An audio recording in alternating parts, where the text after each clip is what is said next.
প্রায় ৬-৭ মাস আগে প্ল্যান হওয়া জিনিসটা এতদিন বাদে কিন্তু বন্ধুদের সাথে সাকসেসফুল হচ্ছে। অনেকদিন ধরে যাওয়ার ইচ্ছা ছিল এই জায়গাটা, তাই আজ ফাইনালি যেতে পেরেছি। প্রথমেই হোল্ড করেছিলাম এই দোকানটাতে। এখান থেকে নিয়ে নিলাম এখানকার মোস্ট ফেমাস সীতাভোগ মিহিদানা। এতক্ষণে অনেকে গেস করে ফেলেছো যে আমি কোথায় যাচ্ছি। হ্যাঁ, আমি চলে এসেছিলাম ১০৮ শিব মন্দির। এখানে আসার ইচ্ছা আমার বহু সময় ধরে ছিল। আর সব থেকে বড় কথা, এই মন্দিরটা এতটা কম খরচায় যাওয়া যায় যে যে কেউ যখন তখন যেতে পারে। এখানে এন্ট্রি ফিস মাত্র ৪ টাকা করে, আর জুতো রাখার জন্য মাত্র ১ টাকা করে পার পার্সন নেওয়া হয়। মন্দিরটার ভেতরে ১০৮টা শিব মন্দির টোটাল আছে। আর প্রত্যেকটা শিব মন্দিরের ভেতরে এরকম সুন্দর সুন্দর শিবলিঙ্গ কিন্তু সাজানো আছে। আর সব থেকে সেন্টার অফ অ্যাট্রাকশন হলো এখানকার এই পুকুরটা। এই পুকুরের ধারে কিন্তু অনেক শামুক ঝিনুক পড়ে আছে। আর এরকম একটা মেঘলা ওয়েদারে এখানকার অ্যাম্বিয়েন্সটা জাস্ট অসাধারণ লাগছিল।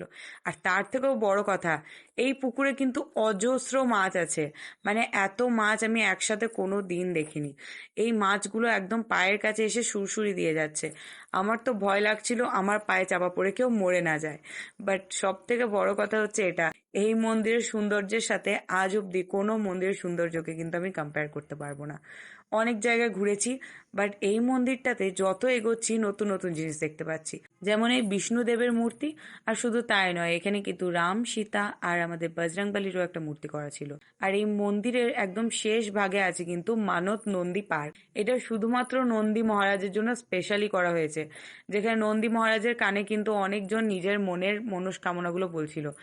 আই হোপ যে সবার মনস্কামনা যেন পূর্ণ হয়। এই ভ্লগটা আমি এখানেই শেষ করছি। নেক্সট ভ্লগে আমি বাকিটা দেখাবো যে আর কোথায় কোথায় এক্সপ্লোর করেছিলাম।